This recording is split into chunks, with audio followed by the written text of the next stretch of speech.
مرزا غلام محمد قادیانی کی زندگی کے اندر ہی مرزا قادیانی نے جب یہ بار بار چیلنج کیا حیات مسیح وفات مسیح کے مسئلے کا، تو سید نذیر حسین محدث دہلوی رحمۃ اللہ علیہ کے شاگرد مولانا بشیر احمد سہسوانی رحمہ اللہ، یہ بہت بڑے عالم دین تھے اس زمانے کے، انہوں نے مرزا غلام محمد قادیانی کا چیلنج قبول کیا اور اس کے ساتھ مناظرہ کیا باقاعدہ۔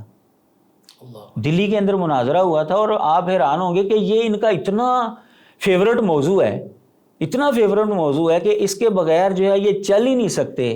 ان کا چھوٹا سا بچہ جو ہے نا، اس کو بھی انہوں نے دلیلیں رٹائی ہوتی ہیں، باتیں رٹائی ہوتی ہیں، بزرگ بھی وہی بات کرتا ہے، ان کی خاتون بھی وہی بات کرتی ہے، اور بچہ بھی وہی باتیں کرتا ہے۔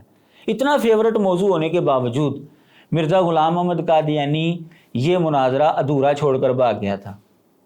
وجہ کیا تھی؟ مولانا نے جو دلائل دیے تھے وہ ان دلائل کا مقابلہ نہیں کر سکا تھا۔ اس کی کوئی روداد ہے اس مناظرے؟ بالکل۔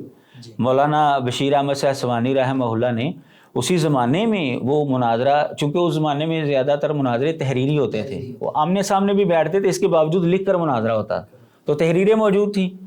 انہوں نے وہ تحریریں اس زمانے کے اندر بھی جو ہے وہ شائع کی، بلکہ مرزا غلام محمد قادیانی کے جو روحانی خزائن اس کا سیٹ ہے کتابوں کا، اس کے اندر بھی وہ مباحثہ دہلی کے نام سے جو ہے وہ موجود ہے، لیکن اس کے اندر جو ہے وہ صورتحال نہیں بتائی، انہوں نے کنڈیشن نہیں بتائی کہ شرائط کیا طے ہوئی تھی، اور حضرت صاحب جو ہے وہ مناظرہ پورا کر کے گئے یا چھوڑ کر گئے۔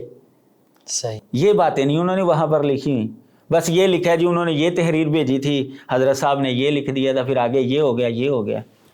چار تحریریں جو ہیں وہ طے تھیں، تیسری تحریر کے بعد وہ بھاگ گیا مرزا غلام محمد، اس نے کہا جی میرا سسر بیمار ہے اور میں جا رہا ہوں، یہ اس نے بہانہ بنایا۔